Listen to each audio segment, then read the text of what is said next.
Hola a todos, ¿cómo están? Les mando un gran abrazo a la distancia para todos. Hoy es 20 de junio del 2024, 12:14 p.m.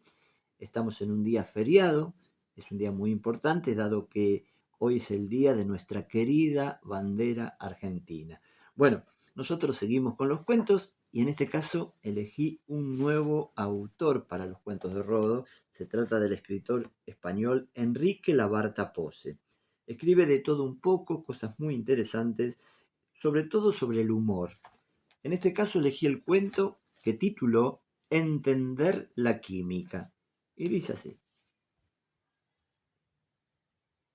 Un día, a propósito de no sé qué aventurilla llevada a cabo con feliz éxito, un amigo le dijo a don Saturnino en tono de broma: «Tú entiendes la química, chico».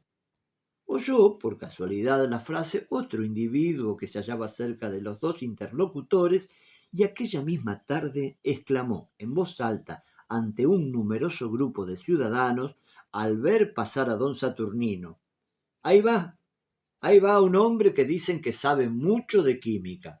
A partir de ahí se desparramó por toda la población y cuando alguna persona tropezaba en la calle con don Saturnino, les decía a sus amigos: «Ese que va ahí es un gran químico». Y así sucesivamente fue corriendo de boca en boca y agrandándose de tal modo la bola de nieve de la química que el bueno del hombre se encontró, cuando menos lo pensaba, convertido en un ilustre sabio con consecuencias, sin haberlo comido ni bebido. Encima de todo, ni siquiera sabía lo que era la química. Don Saturnino, al principio, se admiró de aquella notoriedad con la que jamás había soñado, pero luego, como hombre ducho, se dejó llevar por la corriente de la fama y a fuerza de oírlo en boca de todo el mundo, llegó él mismo a creer, por un extraño fenómeno de la sugestión, que era efectivamente un químico notable. Cuando se citaban nombres de químicos eminentes, siempre figuraba el suyo a la cabeza. Pasaron los años y su nombre, repetido por 1000 bocas, llegó a traspasar las fronteras de la patria. Sus paisanos estaban contentísimos con él. Eran poseedores de una celebridad casi universal. Don Saturnino llegó a ser para ellos una especie de reliquia. Andaban tan escasos de eminencias. Así es que produjo general indignación que cierto pobre diablo muy estudioso y aficionado también a la química se hubiese atrevido a decir un día: pero vamos a ver, ¿qué pruebas ha dado este hombre de ser un ilustre químico? ¿Qué descubrimientos ha hecho? ¿Ha escrito alguna obra? ¿Ha practicado algún análisis notable? ¿Ha estudiado siquiera esa asignatura en el instituto? ¿Para qué lo hubiera dicho? Aquel ruin envidioso estuvo a punto de ser víctima de las iras de la multitud. Don Saturnino era infalible, inviolable e intangible.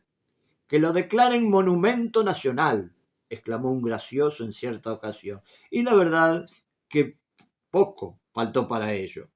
El buen señor, por su parte, sabía llevar con mucha dignidad y discreción su aureola de hombre de ciencia. Tenía facilidad de palabra y decía las cosas con mucho aplomo y muchos floreos, pero cuando se trataba de la química pasaba siempre por encima del asunto como sobre ascuas.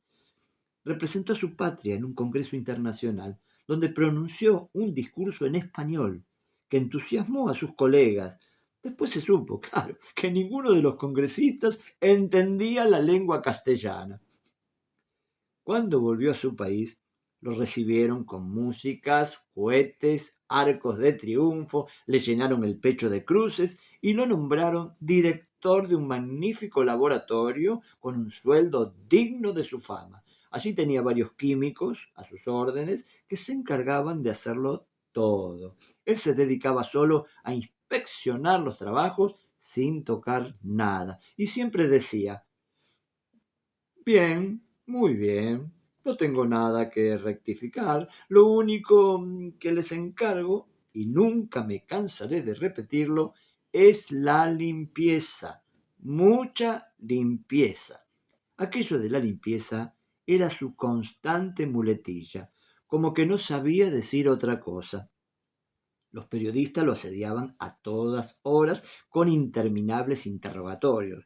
Solían preguntarle con qué se desayunaba, qué flor le agradaba más, cuál era su músico favorito, qué clase de mujeres le gustaban, si las rubias o las morenas, y otras intimidades y menudencias.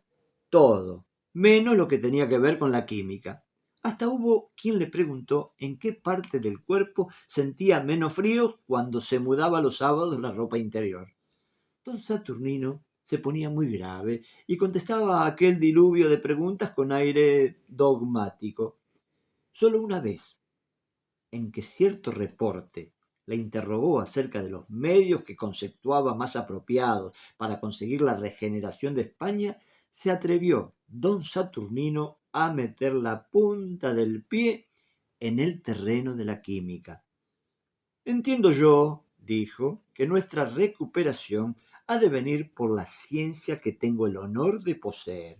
Créame usted que mientras nos entendamos bien, la química no haremos cosa de provecho. Lo que más despertaba la curiosidad de los sabios era aquel misterioso laboratorio particular que don Saturnino había montado en el interior de su palacio y en el que a nadie le era permitida la entrada. Allí se encerraba todos los días durante 3 o 4 horas a preparar, según pública opinión, su obra maestra, el gran tratado de química que legaría a la posteridad. Sin embargo, por su conducto jamás se supo nada en concreto. Guardaba el imponente silencio de la esfinge.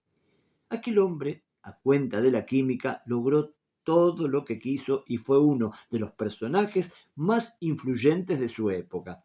Pero la muerte, que ni a los grandes químicos respeta, lo sorprendió un día cuando menos la esperaba. Su pérdida fue llorada a gritos por toda la nación.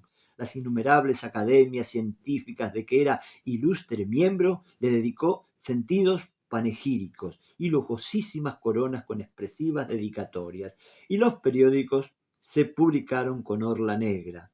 ¡Qué golpe para la ciencia! Después, una comisión de sabios, descubierta la cabeza y con el religioso respeto que inspira un santuario, penetraron conmovidos en el laboratorio particular de don Saturnino en busca de su obra maestra. ¡Oh, desencanto! El laboratorio era un cuarto completamente vacío, tan vacío como la cabeza de su dueño. Solo encontraron un gran rótulo sobre las blancas y desmanteladas paredes que decía así: en este mundo hay que entender la química. La muerte, gran descubridora de verdades, echó por tierra el gigantesco castillo de la fama de don Saturnino, y aunque tarde, se enteraron todos de que aquel hombre entendía tanto de química en el sentido recto de la palabra como el patriarca de Venecia de poner banderillas al quiebro. Aquel buen señor era un zángano de la colmena humana a quien la casualidad había disfrazado de abeja. A pesar de todo, yo sigo creyendo que don Saturnino no solo era un gran químico, sino también un excelente piloto. Entendía la química y la aguja de marear. Aquí termina este cuento muy interesante, muy divertido de este escritor español Enrique Labarta Pose, Entender la química. Bueno, después me hacen los comentarios y mañana viernes nos vamos a encontrar con un nuevo cuento para todos ustedes. Les mando un gran abrazo desde Mar del Plata.